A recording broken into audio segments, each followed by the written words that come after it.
Hi, I'm Dr. Drew, and this is Dr. Drew After Dark. Please be advised that Dr. Drew After Dark may contain sexually oriented content and be unsuitable for young children. Hey, everybody, welcome to Dr. After Dark. People seem to like this podcast, so we're going to keep doing it. We thank you for listening and subscribing on your favorite platforms. You can watch all the episodes at your mom's house YouTube channel. Rate us 5 stars, tell a friend. We appreciate it. People are talking about this one, much to my amazement. Steve-O, welcome to the program. Yeah, dude. Thanks for having me. People seem to like this. They think it's sort of like a reboot of Loveline. And so what better than to have one of my favorite Loveline guests on the pod? Well, thank you. So instead of having callers, you've got clips. I have clips, I have emails, and I have voicemails. Okay. And then the latter half, we just talk about you. Okay. And people dig it. Doing the same old thing. It's got to be different, right? Somehow. Sure. And so this is different. Let's go to a voicemail to start out. Do you have a voicemail for us? Yeah, let me load one up. But maybe, if people want to call in, what number could they call, Drew? They can call us at 818-253-1693 or email us at drdrewafterdark@gmail.com, and you can be part of the show. You leave your voicemail at that number, 818-253-1693, or email, and I'll read emails like this. Here you go, Steve. Let me cut to the chase. This is from... I'm not even going to read what he says the title is. About a year ago, I slept with a girl I remember had a very distinct odor, not unusual. Most times, every now and then, ever since, my own penis smells like her. Again, very distinct. Not like myself, not like my own odor. I've been testing clean. I don't feel any symptoms. But I do worry from time to time, why should my penis automatically have changed scent? Should I be worried?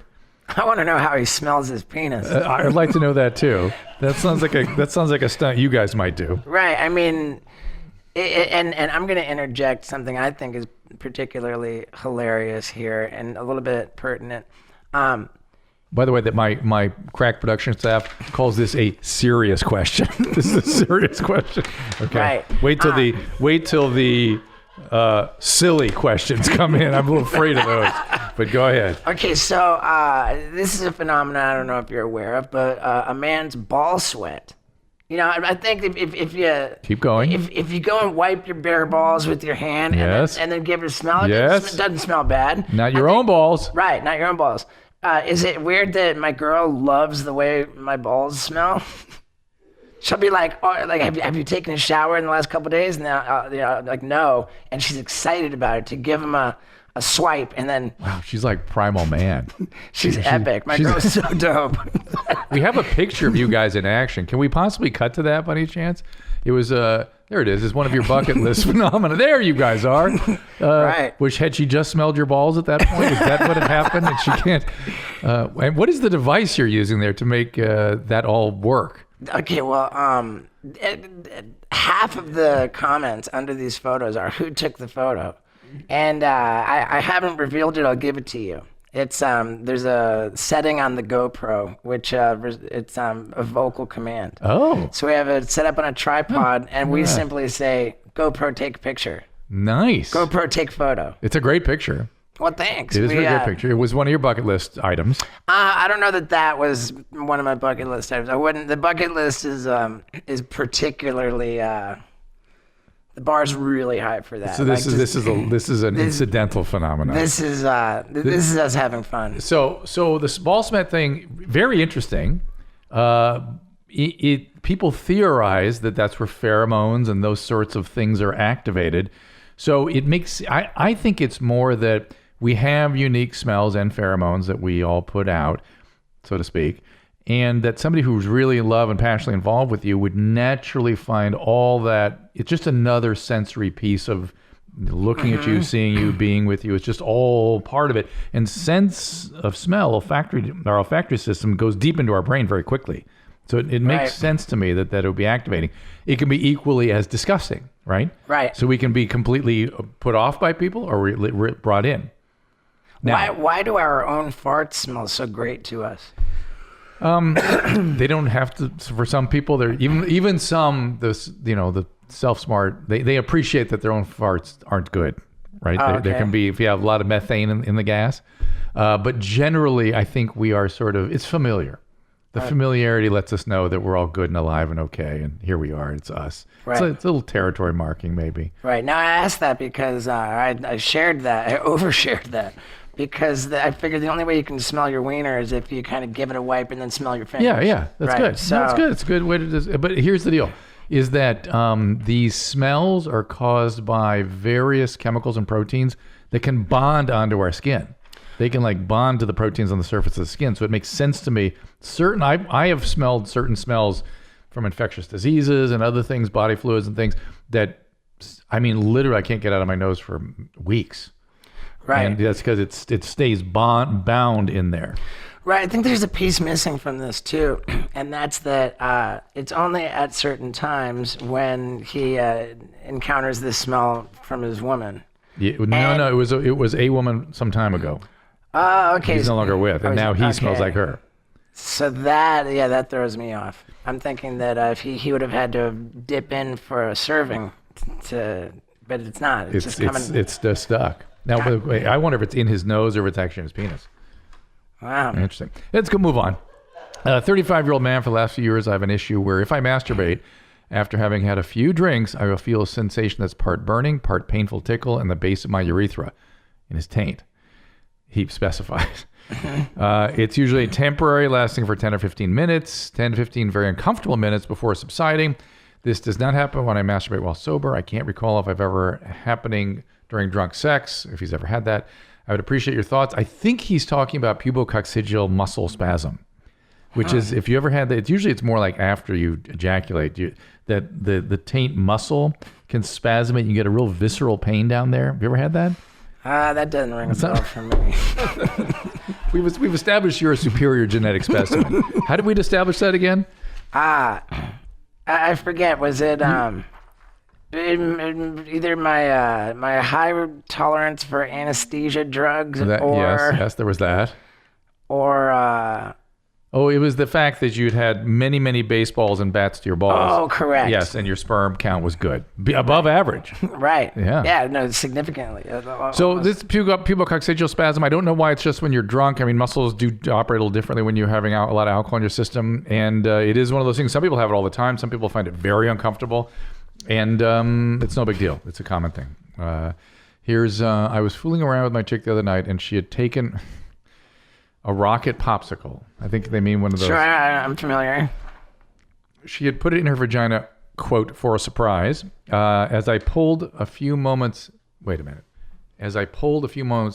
I see that she put it in as so he grabbed for the stick, but only the stick came out. No evidence of popsicle. Should I be concerned? What do you think? Well, it depends on how much time had elapsed, and if he's saying like that it's vacuous in there and swallowed this huge thing. It ate it. Right. So, It's vagina dentata, it's called. Should he be concerned that there's a large? There's a popsicle up there waiting for him? Well, I mean, There's something up there eating things, is what you're asking. I mean, I'm not even sure, but okay. did it melt? I asked It melted. I'm asking about the time, how much time elapsed because Right. it melted. But here's the deal. Here's what concerns me, is the vagina is a very delicate environment. I mean, the flora and the fauna have a balance. And you stick a popsicle in there, all that sugar and stuff, you're going to cause like a vaginitis, in my humble opinion. And there's all the artificial coloring. It's a really, really like heavy turquoise and red artificial colors. Yeah, not good. Not good for your vag. Yeah, keep that out of the cooter from now on. Yeah, out of the giner. No. Oh shoot, what was his name that passed away? They used to call it the giner. Greatest guy ever. Help me, gentlemen. He had a weight issue. Ralphie May? Ralphie May. I love Ralphie May. Did you miss Ralphie May? Did you know I him didn't at all? know him personally. Oh, I didn't he know was him a great personally, guy. but He's a great, and he was so funny. Oh my God. Yeah. I never heard a bad story about him. No. And there's enough people on the comedy circuit who I've never heard a good story about. What is that you guys sit in the back and just shit on each other constantly? Well, it's not that. I don't think it's that we shit on each other. I think that it's just that we sort of follow each other around on this train. Yeah. Where each stop, it's who are the last people to come through here? The whistle it's sort stop. of like, we take turns in various Like your cowboys coming into town. Yeah, we take turns in all these destinations, and so it just naturally comes up in conversation who is there prior. Yeah. And what's going to come up is the more notable experiences, and they tend to be notable because they're extremely favorable or unfavorable. But you guys always open with, he's an asshole, right? Nah, not too much. No? I mean, but then again, like I will, of course, I think what you're pointing to, out of just sort of immature curiosity, be like, I'll ask the club manager, like, okay, who is the biggest nightmare that you've had here? Like, oh, that's a. So who was it? I don't want. What name comes up? Tom Segura? No. Christina P. I've never heard those names, and Corolla. For sure. Okay. Oh, thank you. No, I actually haven't. I'm just saying that to rib him. But God, the success that he's had with these just gigantic venues on Tuesday nights to have people watch him record a podcast. Yeah, weird, isn't it? Unbelievable. He just had a comedy movie drop. He couldn't get it sold on any of the platforms, so he just released it in theaters himself. Oh, how about that? And also online, so you can download it, pay for it, download it. So he's got his own paywall. Yep. That's an interesting thing. Just for his comedy special. It's good. It's funny. I saw it. I'm interested to hear more about that that method of distribution. Yes. It's because the networks are so frozen. They like can't make a decision on anything. And so I think talented people are just going out and meeting their audience where they are, just finding them. I know that Louis C.K. made that approach, successful. Mm-hmm. But then my question is, how much has the landscape of media evolved since Louis C.K. notably did that? I would say it's gone more that direction. No? Yes, except for it's the pay part. Yeah. Like People you're gonna don't pay. like paying. You're going to pay for Netflix, but if you've got some new paywall that's like pay per view, then that's going to be a little trickier. All right, let's take a voicemail here. Here we go. Hold on to your seat. Hi, Dr. Drew. My name is Esteban. I've had an issue for the last 3.5 years. My daughter is 3.5 years old. My wife is very attractive. She was before my daughter and still is. We had a super active sexual life, and then the day after my daughter was born, I just couldn't feel that same sexual attraction towards her. Oh, wow. It's taken about 2.5 years, and I'm starting to feel that, but unfortunately my wife has kind of given up on the situation, and now she's not really feeling it. I've heard that some kind of Madonna syndrome or something, but I'm just curious if there's anything I can do about it. So this is normal in any way. I got you, buddy. I got you, man. It's tragic, right? I think just from the outset, on behalf of this little family you're starting, you and your wife get to a therapist. Just get in there and start talking about this. The reality is that after a baby, God does not want you to reproduce right away. So during breastfeeding and for about a year after delivery, women are shut down typically sexually. But men can be too. That's another adaptive thing. That's why men get shut down like that. But the fact that you see now your wife, who is a sexual object, now as a mother, that freaks you out. You can't reconcile those things in your head. Can you relate to that at all? Well, I'm not going to have any kids, so... But I mean, you understand that somebody would feel that way. What you're saying makes sense to me, for sure. That wouldn't happen to you, though. Well, it's not going to happen after I got my vasectomy. That's for sure. Have you had the last sperm? If I eat you as much of a genetic specimen as I suspect you are, you might blow through that wall. You better get it tested. Did you get to a zero sperm count? Oh, Three times? I went 6 weeks after my vasectomy, and under the microscope, there was not even a corpse on the battlefield. Supposed to have 3. Oh, yeah? 3 negatives. All right. So go back. I'm creeping up on a year since my vasectomy. Just get another one.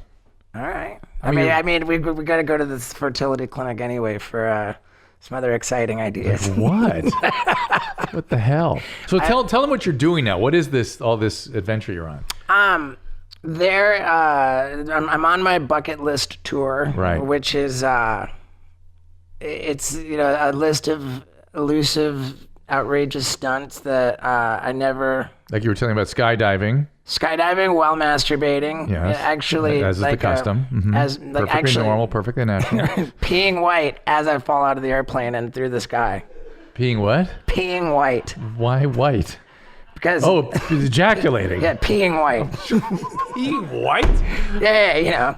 I don't know. Shooting ropes. Shooting ropes, dropping loads. Right. Okay. While you did you have to like get right to the edge as you fell out of the plane, or did pretty you? much, yeah. Because you were afraid what it would distract you too much falling 3,000 feet. Well, I just wanted to time it. I felt like if I was already falling in the sky, it'd be hard to capture. And you weren't doing solo diving, so you were strapped to somebody else's back. Correct. This was my first ever skydive. Wow. Any any collateral damage to the skydiving instructor? You know, the first time this came up with an actual skydive professional. I was getting ready to tape my last special, and I'm behind the bar. They're going to introduce me. I'm ready to go, and this kid's like, Steve-O, and I'm thinking, no, not now. Like, I'm trying to ignore him, and he says, dude, you got to go skydiving. I'm a professional. And I think, oh, shit, this is too important. So I just turn my attention to him, and I tell him the idea. The kid looks at me. He says, dude, you can totally come all over me. And you thought, that's my man. I got his number.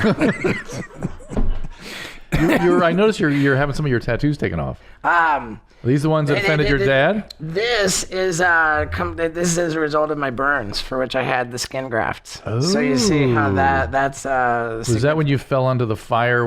I didn't fall on it. I laid in it. It was the most unbelievable thing I've ever seen. Yeah, well, the footage isn't out there, but yeah, the aftermath, the blisters. Wait a minute. There's another thing where you fall on something burning? No. This is the thing where the things were swinging. And no. Yeah, no. This is since then. Yeah. My God. Is something worse than that? This is when, maybe you'll remember I had skin graft surgery in Denver. That's right. Yes. Correct. Yeah. There's a lot of concern because I was in such excruciating pain. I did not understand that the norm with serious third-degree burns is that they don't heal, that the damage somehow deepens and spreads. Right, and then bacteria gets right in. You can't keep the bacteria out because your body's open to the world, and so you get horrible infections. And the pain got worse and worse and worse. I remember I was going, Steve-O, hospital. I went 5 days on my own. I was like, oh, Jesus Christ. And it was like, it reached a point where it was by far and away the most fucked up pain I've ever experienced. Yeah, no, burn is the worst. And I showed up at the hospital, and they were like pretty impressed. They're like, what have you been doing for the last 5 days? Yeah, and what was it you had done? What burned you? I laid in, we sprinkled a rocket engine fuel all over the floor, and I laid in it and did snow angels, and then they lit it. It's a little bit like if you held your thumb over a match and then lit the match, because of it holding your thumb, it would burn really fast. I was laying in rocket engine fuel when they lit it. You don't know what when you care about somebody and you see them do stuff like that, it makes your balls go up into your chest. Well, that's why I did it, is because I love my woman so much. I felt that. Would it prove it to her? Well, what it was. Burned to death in front of you? What it was that I had grown uncomfortable with the way that it felt as though she was living with me in my house. You know, like as if she was some kind of guest in my house, and where I'm like, I love her and I wanted it to feel like our house. So I told her, babe, I'm going to blow up the living room. I've got a bomb guy, and he's coming in with bombs and fire, and I'm going to try and fuck up all the walls and everything, and so we'll have to repaint, and I want you in charge of that to put your touches on it and choose the paint and everything. Okay. And so it was a little bit of a stunt fest in the living room with a bunch of bombs and fire. I just remember that one where you fell on that. It was like a frying pan. Yeah. You fell on a frying pan, essentially. Right. And watching it, I just couldn't. That's another one. That fire will get you quick. Here, this is I don't believe a woman wrote this. Silly, huh? Yeah, that's in the silly. Yeah. Right. I don't believe it. Did one of you guys write it? Let me read this. No, we wrote none of these emails. Okay. Hello, doctor. I am a married woman who only comes from butthole stimulation. I've met one of them. Not married, though. Specifically... How was that? It was weird. It was let me be clear, a long time ago. Of course. In, I want to say maybe 2002. Okay. It was, I think it couldn't have been... It was 2002 or 2001, and it was a dancer from the strip club Crazy Girls, and she was heavily addicted to crystal methamphetamines. Hey, good times. And She said that she wasn't even interested in having vaginal intercourse, that if she was going to bother, that she wanted it in the rear end. Well, good times. And, you know. Yeah, you had to do your job. What were you arguing? You had to do what was called for. Right. You know, I didn't want to waste this woman's time. She didn't want to waste your time, so okay, good. Right. But you had a famous drop on Loveline, which was essentially why when you rub your right. ball... No, why is it that when you're masturbating, that it feels so much better if you're simultaneously tickling your own balls? And you said that you did not know that was the case, and I characterized that as the first chink in your armor that I had ever become aware of. It's like I thought you knew everything, dude. I didn't realize that ball fondling during... Ball fondling, also a little bit of taint pushing. Taint pushing. Well, that kind of pushes things. That's prostate stimulation. Prostate stimulation, there you go. Like enhances a tug. I'm here to tell you, as somebody without a prostate, I don't miss it. You know what I'm saying? Right, okay. Okay, so let's keep reading. All right, married woman who only comes from butthole stimulation, specifically flicking it off while I shit or having my husband fuck my ass pussy. However, I am prone to injury, specifically... Wait, how do those things even happen? You read nonsense, I think. I hope. However, I am prone to injury, specifically having a problem with my delicate anus skin tearing when he destroys me. So he destroys me. That's not a woman's language, right? That's a dude. Right. I mean, it's clearly somebody just trying to have fun with it. Yes. So do you have tips on preventing injury other than lube? I mean, there's a legitimate question there. Yes, there is legitimate. Yeah. And I think that this is something that I'm actually very interested in because anal sex, you're a fan of anal sex in general. Like you're not against it. I'm not against telling it. people, you know, by all means. Although I understand my first T-shirt here is going to be "Don't do double penetration." Don't do double. I saw you. Right? Isn't that? Was it you and Theo Vaughn? I think had that discussion. I think me and Tom Segura. Oh yeah, okay, that's what it was. Yeah. Yeah, but you can tear, and this is not and the muscle of this region is very different than a vagina. When you say muscle, is that the O-ring? The O-ring, that's right. It's a circular muscle there. And the vagina is designed to expand and handle a head of a baby coming out of it, right? So it's very elastic. There's even pubic joints and things that can move around. This is just the O-ring. And it's a muscle that can tear. The tissue can tear for sure. You can get fissures, abscesses, fistulas, all kinds of nasty stuff. Fistulas, which is like a lot of fisting going on here. No, you can get fistulas from fisting for sure. It's like a little burrowing canal that comes to the surface from the rectum. Okay. And now, I think the common sense dictates that if you have a particularly large movement and you look in the toilet and there's a log that's bigger than your wiener, and that's how big a log can get, is as big as a big wiener. And when it does that, it can tear and cause bleeding and things like that, Just right? from pooping, huh? Just from pooping. Howard Stern's always talking about don't push. Wait until it's ready to come out. That's how you get hemorrhoids? Yeah, if you're prone to hemorrhoids, straining and pushing can do that. But I mean, some people need to push a little bit. I mean, it depends how old you are and what's going on. What do you think Howard is very preoccupied with that part of his body function. Sure. What do you think about the squatty potty? I figured that was coming next. I have them in every toilet in the house. You like them? I use them. I don't always remember to use I mean, it, that is the position people would have gotten in and out in the wild. Right. I think it's not necessary, but for some people it helps evacuate. Sure. I mean, better you take your Metamucil and your bulk, and things will kind of work out by themselves. So in pornography, you'll see anal scenes, just and are porn stars who do a lot of... Please make a GIF out of that. Are porn stars who do a lot of anal work... Yeah. Are they going to have depends later in? Well, have you seen anal prolapse stuff? Knoxville sent a thing where it was like the dude had a whole arm up a guy's butt or something, and then it came out with the pink sock. Right. So the pink sock thing, that's not okay, because when it folds out like that, it can cut off the blood supply, And the only way you can get at that is it's deep in your body. You have to have a major surgery to get at that. You can't go from the rear end up. You have to go through the sigmoid and the rectum region of the body and dig down into it because the blood supply is so complicated down there. And so, the pink sock thing, people make fun of that.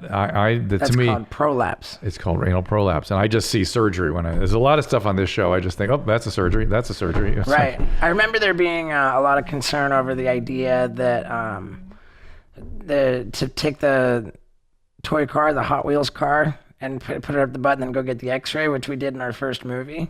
Congratulations. And there was... so proud of you. Right. Well, I didn't do... I backed out because Dad said that... Dad was just so disappointed I couldn't do it to him. And what is it you were afraid would happen? He was just afraid about me putting something up my butt. He's homophobic. And since then, it's been on. Right. Now he's come a long way. Yeah. Dad's really come a long way. He's experimenting himself now. Yeah, but now I'm actually more and more just finding myself comfortable sharing my creative plans with him even before they happen. With Ted? Yeah, I mean, not all of them. Well, now show him the tattoo that he wasn't happy with. Oh, that one. It's going away. It's faded. I got from the burn. I had shit, and no, that's not from the burn. That was actually laser. I had shit and fuck tattooed on my knuckles. Yes, and a big dick on my arm. Drippy dick, yes. Yeah, dripping dick. And I came home after getting both of them, and Dad pointed to my knuckles. He said, "That's dumb." But then he pointed to the dick on my arm. He said, "But I'm personally offended by that." So these were the two and describe Ted. Dad's it's not if there was a lineup here, he would be the last guy you'd pick for Steve-O's father. Right. But describe him. He's just super logical, super intelligent, coiffed, usually like a striped fitted shirt, maybe with a bow tie or a tie. Beautiful, like a jacket that was fitted. V-neck, short sleeve sweater. Yes. And nicest guy in the world, by the way. Successful CEO. He's one of my favorite people to talk to, by the way. He's great. Yeah. But in a lineup, last person to be Steve-O's dad. Right. Which I think I love. We should bring him in here one of these days. I actually just invited him. I told him I've got all my frequent flyer miles piling up from my tour, and I want to use them to fly him and his new wife out to visit in L.A. While you're doing some of your antics? Did I hit him with an antic Which one? Last time. I probably shouldn't say, but I will. I invited him and my jackass counterpart Chris Pontius over to the house. Yes. And under the guise of telling Dad that I wanted him to weigh in on a vegan burger called the Beyond Burger. Okay. So we were setting up the cameras while Pontius was in the bathroom masturbating with a condom on, and he blew a huge load. Yes. Took off the condom and tied it in a knot. And then with Dad on camera, Pontius came out and he handed it to me. And Dad said, wait, what's this? What's going on? And I explained to Dad that I wasn't going to swallow this condom to hurt him. I said, Dad, I'm not doing this to hurt you. And Dad said, no, you're not going to hurt me. You're going to piss me off. And then you swallowed it. Yeah. Yeah. Let's get to some video clips. Let's look at one of these videos. What's the juice lady? Let me see what that's all about. All right. So the setup to this is that this is from episode 487 of Your Mom's House. Mm-hmm. And what we noticed is that she's either Middle Eastern or maybe somewhere from the Eastern Bloc. So we wanted to see if this like the lovely Christina. Right, exactly. So Christina really relates to this woman. Of course. And we want to see if if this corresponds to non-American culture or if this is a behavior you might see in some Americans. Steve, buckle in. This lady is in a convenience store. She bought apple juice, like from the freezer. She's like, it's not sweet enough. It's all super sweet. It's all sugar. Well, I'll let it unfold, Look at those tits on her, too. Yeah. It's expired. That's why it's not sweet. It's expired. It's not expired. Wait, is it expired? It's not sweet. I tasted it. Don't It expires March 20th, 2014. I don't care.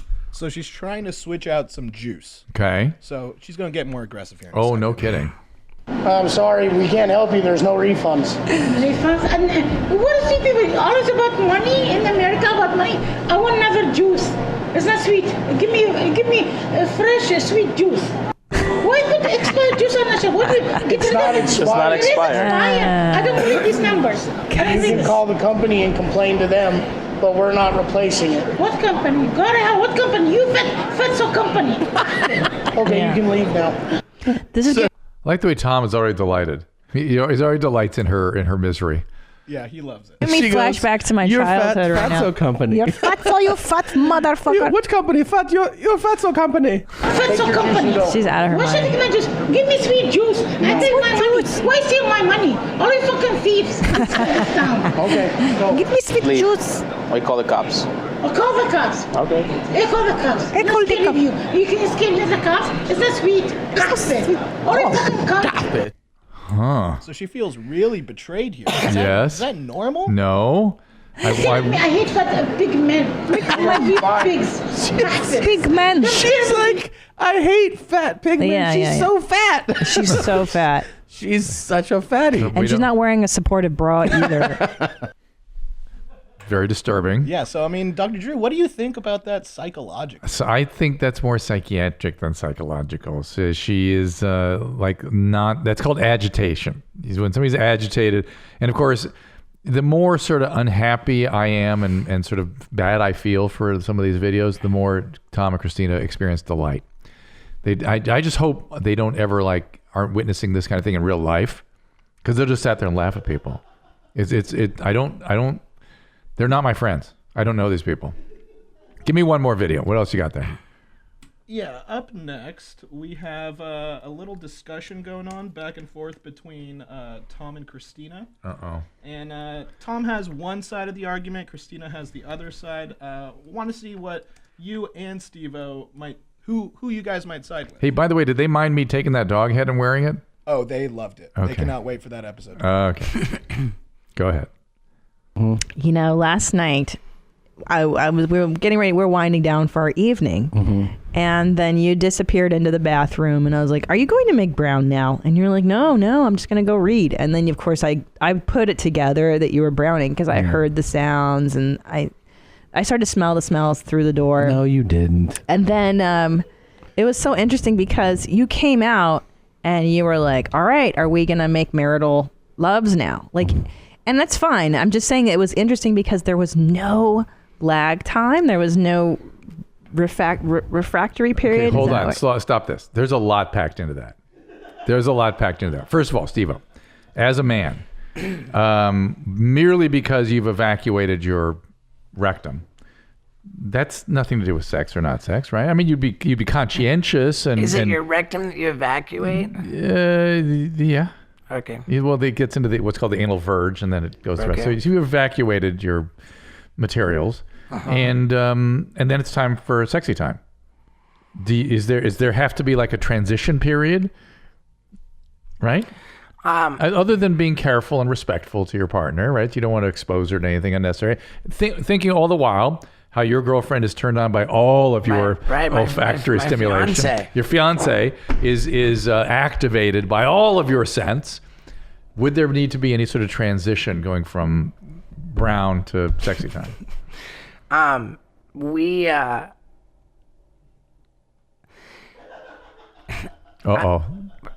there's no. You mix them together? No. There's no like that. No, but thank goodness. I personally, after a good poop, sometimes no matter how much I'm wiping, like I'll want to just take a shower just to give a little rinse. Okay, so out of respect to your partner. Sure. Okay. Correct. So it's really just about being clean. Right. But I think it's just about being clean. but And as far as there's- any lingering smells, Yeah. we fortunately have 2 floors to our house, so we tend to You hide out. fight the ducks apart. Right. We were visiting my sister in Florida, and she's telling us about there's these invasive ducks, they're crazy, like they have no predators and they just keep reproducing. There's ducks everywhere. Wow.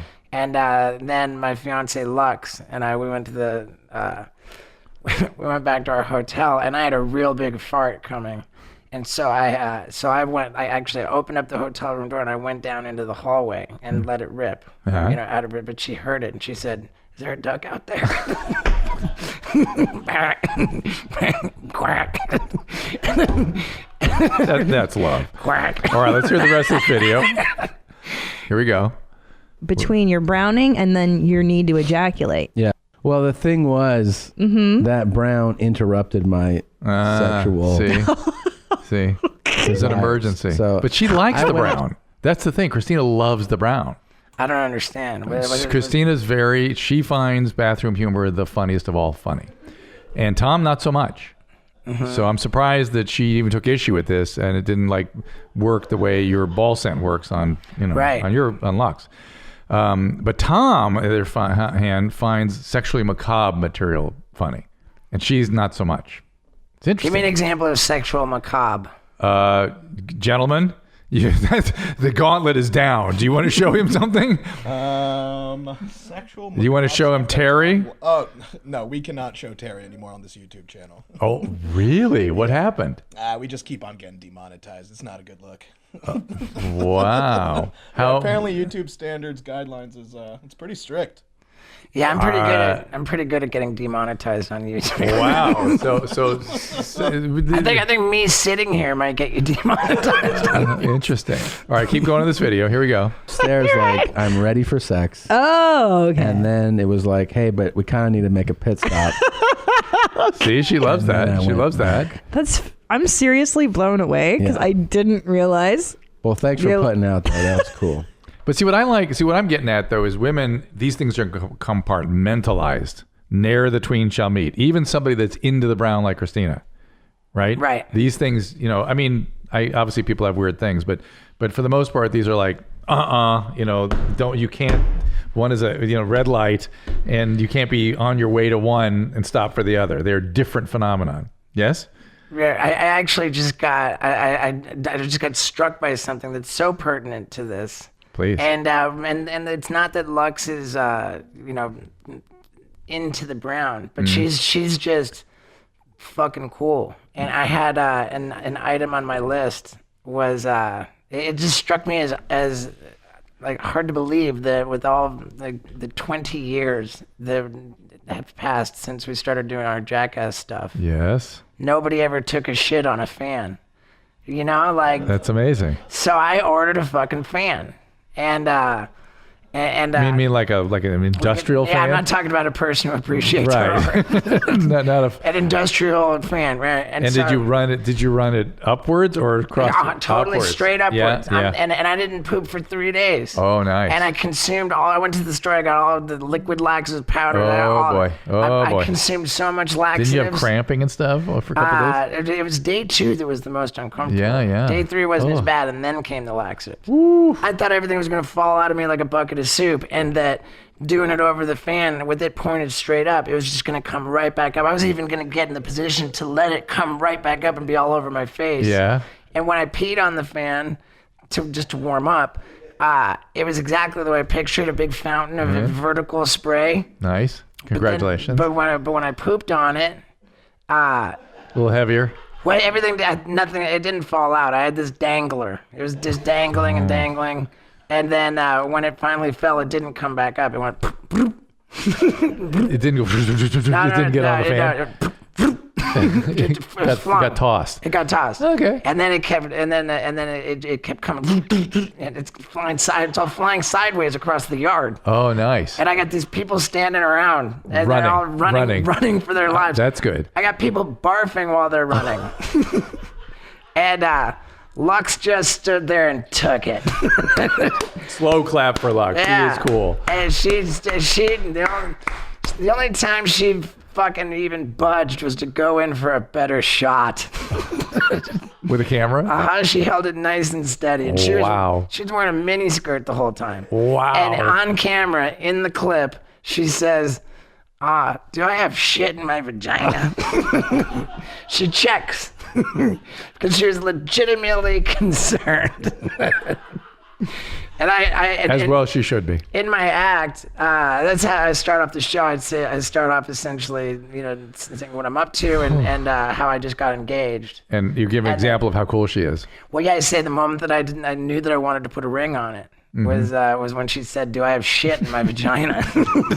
That's how I knew she was the one for me. And then And then when we cut, because it's a multimedia show, my bucket list tour. So after each bit, I screen it. So you see the footage of her checking, while she says, "Do I have shit in my vagina?" And it's set to the song "Take My Breath Away." And so the bucket list, you share it during your comedy act. The actual act is a magical journey through my bucket list, and each bit is punctuated by the footage of it actually happening. Oh my God, that's fantastic. To see, it's a multimedia comedy show, and to see, hear the stories first. It sounds so utterly implausible and impossible. And then they see it. And then every absurd detail in the story matches up to the... I saw you doing something that seemed new to me. You were wearing like a fishbowl over your head.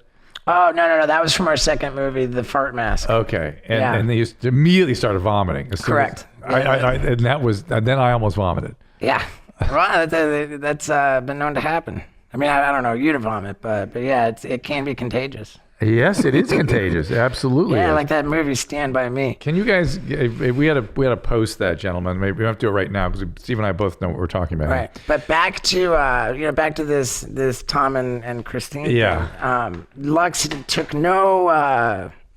There was no attraction or pleasure in the brown. It was just willingness to a small price to pay to be, Yeah, a little. She didn't even think about it. We're getting the footage. Yeah, right. She's committed. And then I had no idea at the time that was the bit. The fact that she was right. That ended up being the crowning glory of the moment. Yeah, because it was anticlimactic. And it was supposed to be shit in your face. It ended up being shit in her vagina. Right. I mean, there wasn't, but she needed to check to make sure. and you guys, I saw, was it a YouTube video or something where you guys went into a cave or a hotel? Yeah, that was on Instagram, and this place is incredible. We went on an RV trip to the Grand Canyon, and along the way, there's a place that really does not look like you want to stay there. Right. I mean, it doesn't. It's almost completely undeveloped. But then they've got this this elevator that takes you 200 feet below the ground, like 20 stories beneath the ground, and then there's these caverns, and there's a restaurant down in these caverns. It's just just a natural treasure. It's so impressive. And they've got this suite down there where you can rent the whole cavern. So the cavern has got like a suite throughout one of the giant caverns. Correct. With walkways that people walk around and take tours of the cavern. They're walking right past your bed. Right. It's the weirdest thing. And your shower. Uh-huh. It's crazy. But that's not going to happen until like 9 or 10 a.m. the following morning. Right. And it stops at like 6 or something. Right. And we were up all night taking naked pictures all over these, the caverns. All in the cavern. It was like $700 for the night. It was the most memorable until I felt so good about it. And when I paid the $700 up front, I thought, what am I doing? What am I doing? And then after the fact, I just felt so good about it. So part of this pod is about why people go into comedy and stuff, and why they do what they do. It's a deep self-hatred, right? Sometimes, something like that. Well, there's I don't love myself. I need you to do it for me. So let me get on the stage and just. But you perfected not just the funny, but also the self-abuse part. Okay. Right? Sure. I mean, I'm really, really. I'm grateful that here I am, in my 9th year on the comedy circuit. Crazy. What I've found is that over the time, there's, you build a show, you tour with it, and then you tape it as a special, and then you build another show. I did that, and my first one was just straight stand-up, just me doing stand-up, and I intermittently did stunts on stage for the special. Then as I put together my second show, it came together, and it was great. It was the storytelling, the way that I do it. And one night as I was performing, I thought, holy shit, every single one of these stories that I'm telling, for the most part, is something that initially happened on camera. So my head exploded. I thought, fuck, what if my next special, if I taped it as straight stand-up, but edited into it after the fact, interstitial footage to illustrate the stories as it goes. Perfect. And then I thought, well, why make it all old stories? Let me do an old story and then let that inspire a new story. And so it's like... Before we went on these mics, you questioned me about a few potential Yeah. bucket list phenomena. Right. And so that was my second one. And they scare the shit out of me, by the way. That was my second one was where... I don't sign off on any of them. I just answer your questions honestly. Sure. Are we clear about that? 100%. Okay, all right. 100, and I would never misrepresent that was the all right. case. But yeah, so I taped the second comedy special, and it was, a lot of sort of memory lane kind of stories, and with a bunch of new stuff mixed in.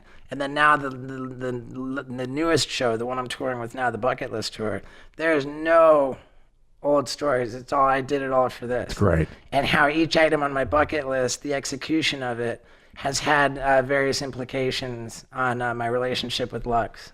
Oh, like the shit in the vagina thing. The shit in the vagina thing, like I which led to I talk about that's where I knew I wanted to put a ring on. It ended up being a wedding. And then there's what she does, which is she's a set designer, prop stylist, art department. Mm-hmm. And so I did, and here I'm giving away all my stuff, but I love this idea so much. I opined that because women can paint their boobs and show them on Instagram. Yes. And that's not always 100% You should be able to paint your penis. I should be able to paint my dick and do whatever I want. So it's a body paint. So I put together this cyclist suit with my 10-speed bicycle and the spandex shirt and the bike helmet and everything, but Lux painted on the shorts with a big gallon of black paint. Nice. So I can go around and crash this bicycle in front of unsuspecting people, who'll be like shocked and concerned. I would like to see this. I have it. And then, they'll reach their hand out and to help me up. And I'm laying there with my schlong. And you're shaking off. Yeah, 100%. And so Lux did the greatest job painting me up. And Lux took a photo of me hoisting up the bicycle, getting ready to go, all in my suit, painted up. And I texted it to Johnny Knoxville, and he wrote back, "Well, that's the smallest black dick I've ever seen." So yeah, it's every bit so she participated in that. She did the painting, and then from that bit I would say, "Oh, you can't marry someone if you don't agree on the question of whether to have kids." Oh yeah. And we totally it gets all into this thing and the vasectomy element. Why no kids? Comes out of that.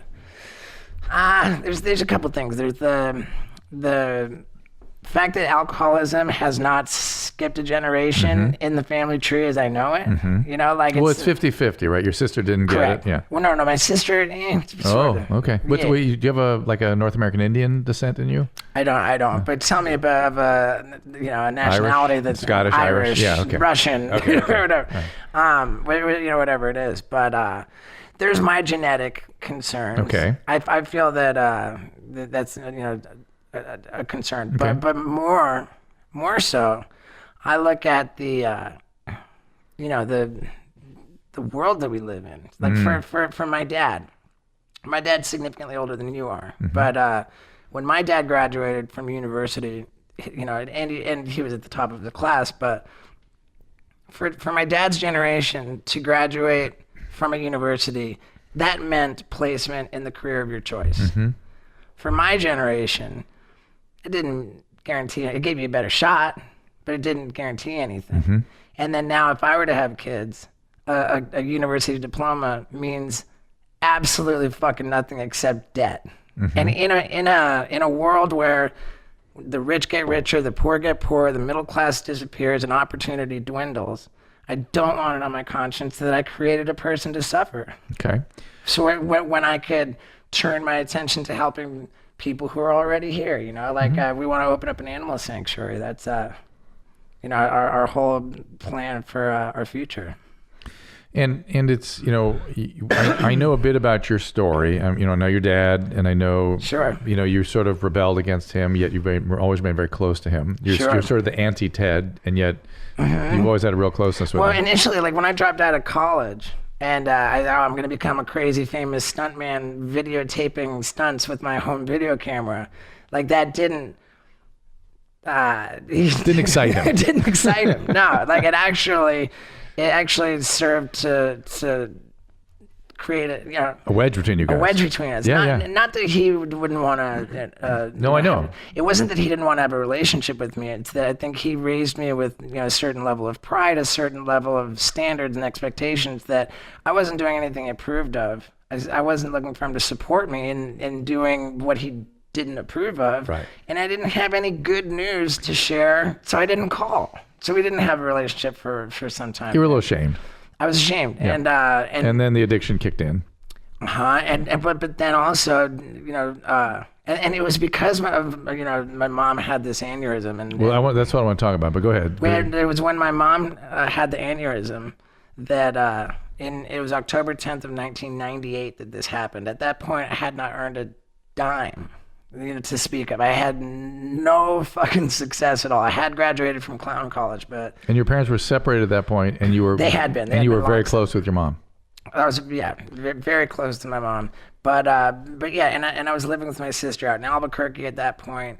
My relationship with my dad was really not very strong at that point. We weren't in touch that often, but what brought us together was this this crisis, this situation with my mom. Mm-hmm. So we went from the hospital to go to some restaurant to get a meal, and Dad took the initiative to say to me, he said, I feel I owe it to you to say that I think I've done a major disservice to you by not supporting you in this career that you've clearly committed yourself to.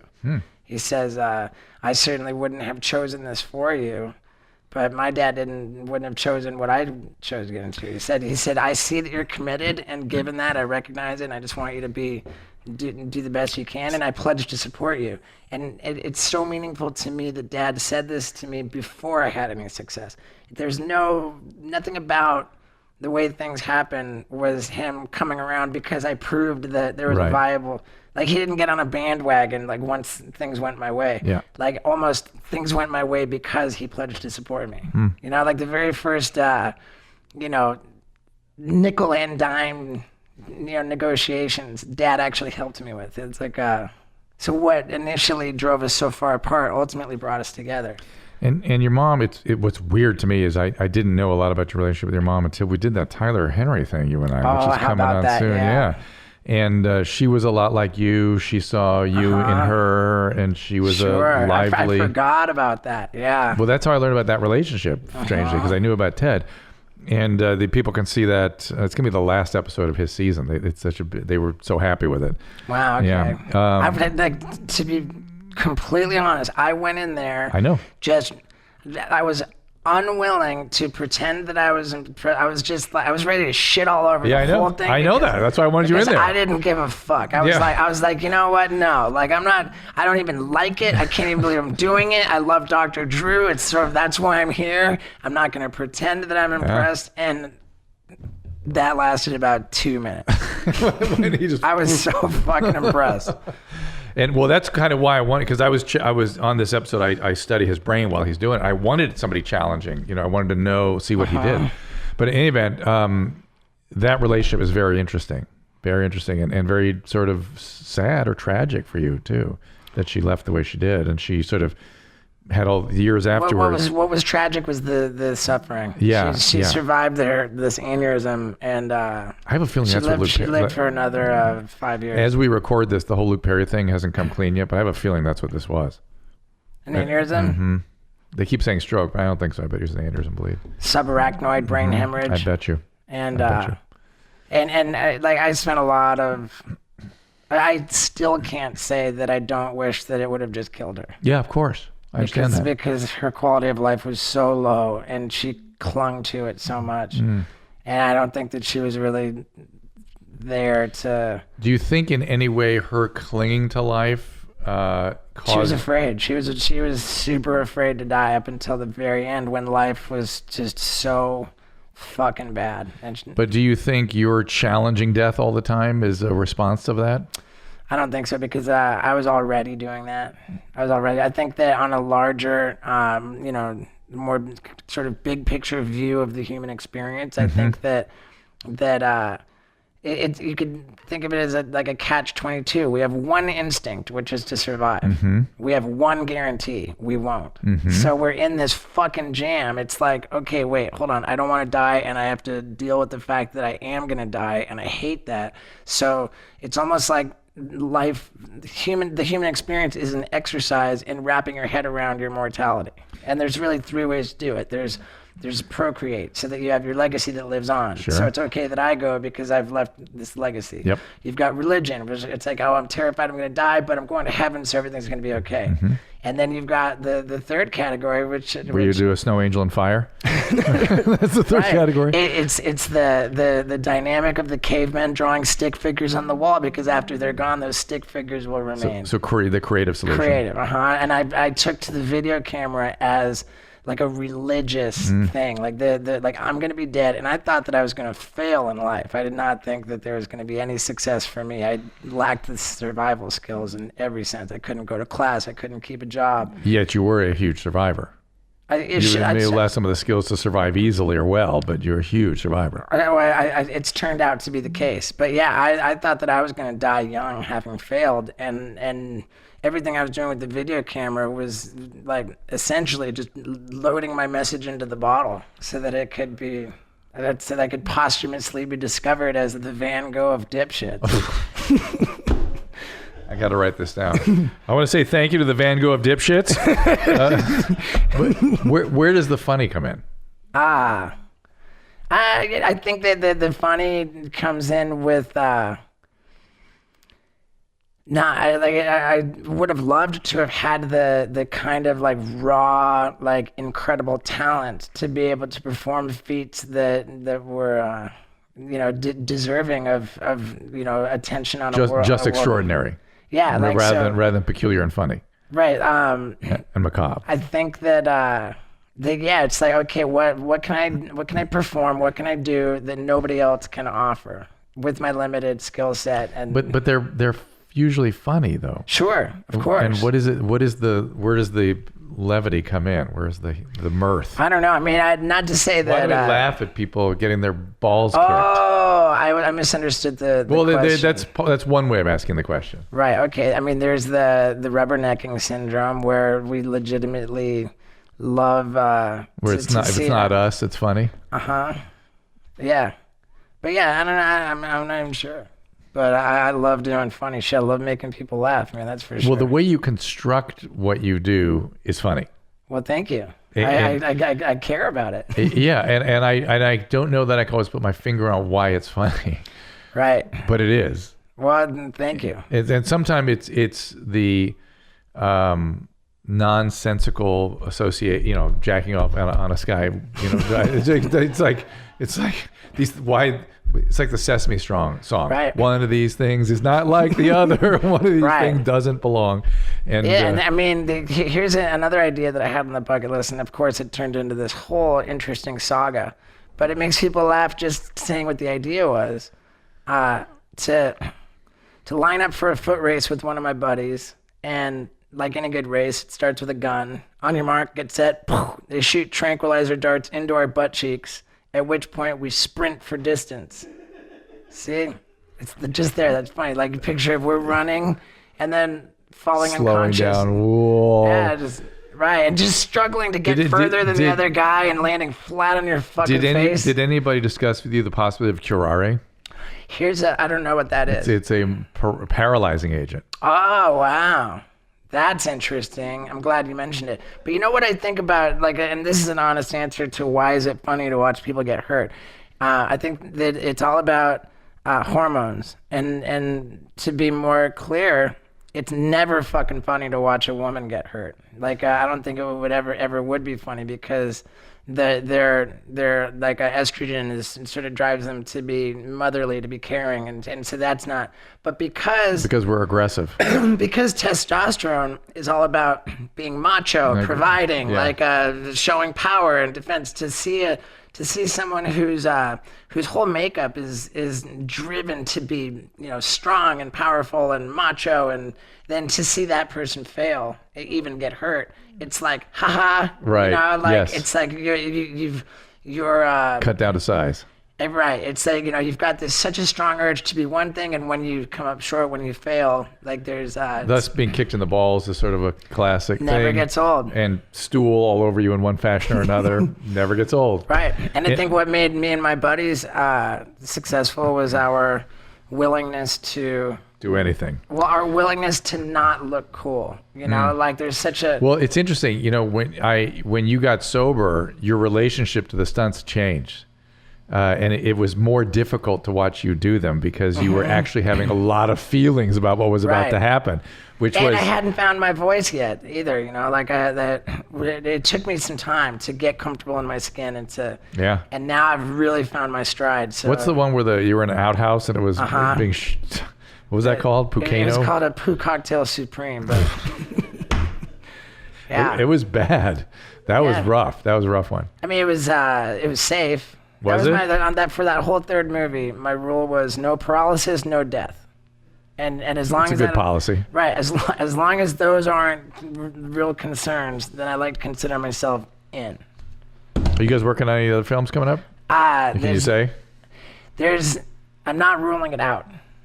And Knoxville just did that thing about the amusement park in New Jersey. Right. I got to see that. I haven't seen it yet. It's I saw him immediately after he flew and with his hit eye his came head. out, Tell them that. His eye came out. His eye came out of his orbital socket. Yes, he went to the hotel room and he was like, oh, my eye's popping out of it. I think that he's gotten the short end of the stick on the long-term stuff because most of the rest of us, myself, Bam, Chris, Dave England, we grew up falling down. We grew up riding skateboards. We were really physically active. So we have this this built-in skill with falling. Right. We're very whatever.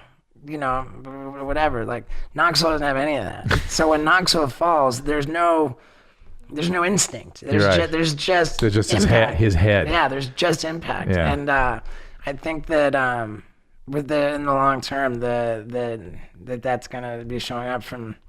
I heard that there was one fall that he has trouble turning his steering wheel to the left because of his shoulder. It's compromised, and then there was back issues. I mean, I don't know because he's not. He won't talk about it. He won't. Yeah. He won't. He's So I said, this is all conjecture. I have no idea. He's one of the nicest human beings I know. He's an extraordinary guy. Yeah, truly. In any case, thank you, everybody. Speaking of extraordinary guys, Steve-O, where should we look for you? Tell us where to go. Steve-O.com is a home for all my stuff. Instagram? Instagram's at Steve-O. Stand up? Got all my little check marks. I don't know when this comes out, but my next shows are in Hartford, Connecticut, Omaha. This is out March 7th. Alabama. March 7th is where we'll be here. Oh, great. So dropping on March 7th, so that week after. Alabama Stardome is a big one. Omaha, I've already got sold out.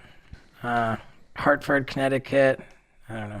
Check out Steve-O. Check out Steve-O.com, right? Is where to go to get the dates and stuff. Steve-O.com. What are you laughing about? My whole tour schedule. Just about how, you have to kind of, when you buy tickets for my show, there's I acknowledge that I'm gonna see some stuff. when you walk into the showroom, there's legal notices plastered all over the venue. You forfeit your. If anything offends you, you better leave now. Get the hell out of here. If you're gonna be easily offended, that's your fucking fault. All right, my friend. Good to see you, man. Take care. And we'll see you all next time. All conversations and information exchanged during participation in the Dr. Drew After Dark podcast or interaction on the drdrew.com website is intended for educational and entertainment purposes only. Do not confuse this with treatment or physician medical advice or direction per se.